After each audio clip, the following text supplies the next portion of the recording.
Assalamualaikum warahmatullahi wabarakatuh. Saya dapat satu video daripada PMT Pro Media Tajdid katanya berkaitan tentang ada orang dakwa bahawa Nabi Sulaiman tu adalah orang Melayu. So menarik juga nak dengar ni. Kita dah macam-macam dah ni. Orang Melayu macam-macam ni. Tantang nanti Rasulullah pun orang Melayu juga. Tak tahulah kan. Dia nak kata apa? Jom kita tengok. Tapi sebelum tu jangan lupa untuk subscribe. Tekan kat bawah ni. Tak payah banyak pun. Tekan je. Clear. Kini kita tengok apa dia nak pergi kata ni. Tak tahu. Bukan dia ni. Bukan dia ni. Dia ni pengacara je kot. Bukan dia ni. Sini kita nak tengok pula berkaitan dengan sejarah. Ini perjalanan Nabi Sulaiman. Kita saksikan VT ni. Ni laki dia. Laki ni lah yang nak pergi kata ni. Dia ni rasanya pengikut apa dia Ibu Yati kot. Pengikut Ibu Yati. Tapi saya tak tahu, saya tak confirm. Tapi saya rasa yang tu lah. Saya pun tak ikuti juga dia orang punya perjalanan ni. Tapi saya rasa dia ni pengikut Ibu Yati tu kot. Tengok apa dia nak kata. So mana kata Sulaiman pergi Arab? So Sulaiman bukan Arab sini lah ya? Okay. Ada wartawan kat situ Dia kata dia tanya untuk confirmation. Nabi Sulaiman tu? Nabi Sulaiman. Dia pergi ke sana. Macam Ibrahim. Oh, Nabi Sulaiman daripada sini dia pergi ke sana. Okey, maksud dia pergi ke Palestin, dia pergi ke arah-arah sana lah maksudnya. Okey, tak apa. Oh, sana panggil dia apa? Ibrahim. Sebelum Arab panggil Ibrahim. Oh, Nabi Ibrahim pun. Nabi Ibrahim pun orang sini. Aduh. Abraham.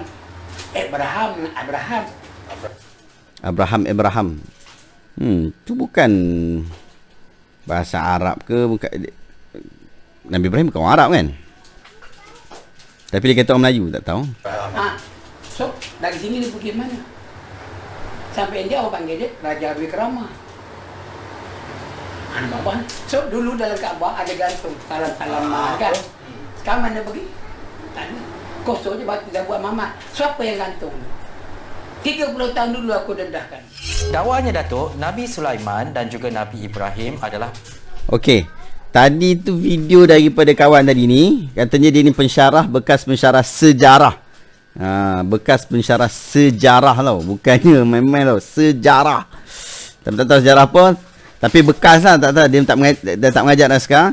Jadi lepas ni ada review daripada pensyarah juga kot. Dr. Mazhar, daripada Dr. Mazhar. Kita tengok apa dia kata. Berasal daripada Melayu dan daripada sini. Apa boleh Datuk katakan dan juga komen Datuk? Ini saya kata. Dia pun gelak je. Aduh. Kita ada krisis dalam akademik. Benda-benda sejarah saja tak lihat, saudara pun tak lihat dan kita tak lihat pada zaman ini. Bagaimana kita nak membuktikan? Pembuktian sejarah terutama apabila bukan saja membabitkan kesan peninggalan, batu bata ataupun bahan peninggalan, tapi apabila membabitkan soal teks, soal ucapan, soal konten ajaran, itu hanya melalui satu perkara saja, iaitu dinamakan dengan riwayat ataupun narration. Kita mesti ada riwayat. Siapakah yang membuat riwayat daripada zaman ini ke zaman ke rawi sebelumnya, seperti mana Quran dianggap riwayat ni macam penceritaan lah, maksud cerita daripada siapa tu penceritaan tu maksud riwayat. Kok ada yang tak faham kan? Quran kita dapat buktikan dia al-manqul ilaina bitawatur, dia panggil. Dia telah dibawa kepada kita secara mutawatir. Maksudnya absolute. Dia adalah tidak ada pertikaian tentang konten dia, bahawasanya seperti mana pada zaman dahulu, demikian pada zaman kita. Bagaimana dia nak tahu bahawasanya Nabi Sulaiman berada di sini, Melayu? Apa bahan dia nak buktikan? Apa dia ajaran Sulaiman yang boleh dibuktikan daripada satu kepada satu? Kalau dia kata ada satu orang penulis yang penulis itu dia ambil daripada mana? Apa bahan dia? Dia ada benda bertulis, written document, yang mana dokumen itu tak boleh dinafikan melalui sistem periwayatan yang dipercayai, narrated generation by generation yang mana tidak boleh dipertikaikan. Ini semua adalah satu khayalan. Pergi ke Palestin, orang Israel akan kata bahawasanya Nabi Sulaiman di sana. Bukan orang Yahudi buat dakwaan mereka tentang ajaran Musa. Semua benda kita nak proof tentang ajaran terdahulu, mesti kita datangkan bukti. Written document bukan orang sekarang tulis. Dokumen dulu yang datang kepada kita melalui riwayat yang dipercayai. Kalau setakat you jumpa satu tulisan sekeping yang kita tak tahu siapa penulisnya, authenticity, keaslian penulisnya itu bagaimana, sejauh mana kita boleh reliable ataupun boleh dipercayai ataupun tak penulis itu. Ini semua ada disiplin di dalam ilmu, metodologi ilmu. Ini menduka ceritakan. Kalau macam tu saya pun boleh dakwah juga. Besok kita boleh dakwah lah. Nabi Yusuf rupanya orang pelih umpamanya. Nabi Yusuf orang pelih. Clear. Kalau semua orang boleh buat begitu, maka tak ada dunia ilmu. Kita hidup dalam dunia khayal.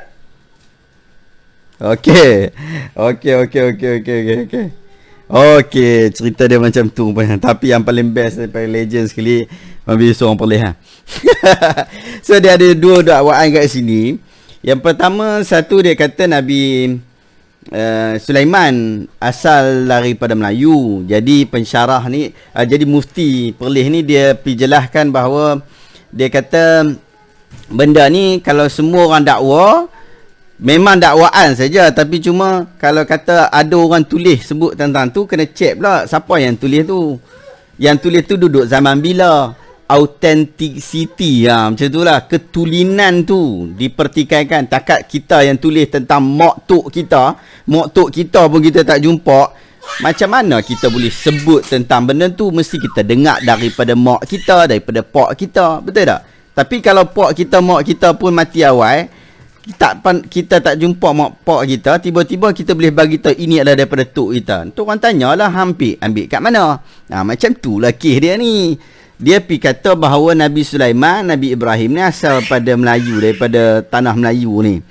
Jadi kemudian dia dia bagi dakwaan tu. Jadi orang nak tanya lah, ambil tang mana kan? Kalau ikut dakwaan, semua orang dakwa macam dakwa sama. Dia orang Jordan, orang Syria, orang Yahudi pun dakwa bahawa asal daripada tempat depa, betul tak? Tapi yang menarik saya nak tekan, bukan nak tekan, agak rasa nak kena ulas juga tu je pasal Kaabah tu. Saya terkejut bila dia kata Nabi Ibrahim, saya tak faham sebab apa dia sebut macam tu. Mungkin dia nak kata bahawa Nabi Ibrahim hias-hias macam Brahma apa semua, saya tak tahu. Tapi yang kita tahu bahawa Nabi Ibrahim dia pergi hantar Nabi Ismail dekat tempat tu, dekat tempat Kaabah lah ni, ataupun dekat Mekah lah ni. Dia pergi hantar dekat situ. Dia bukan bina Kaabah tu pun lagi waktu tu, tak ada apa. Kemudian dia pergi, kemudian dia yang kali keempat macam tu, dia pergi untuk bina Kaabah. Dan pada waktu tu basic sangat lah, basic sangat. Tu pun Nabi Ibrahim tidak diriwayatkan dia duduk dekat Kaabah tu.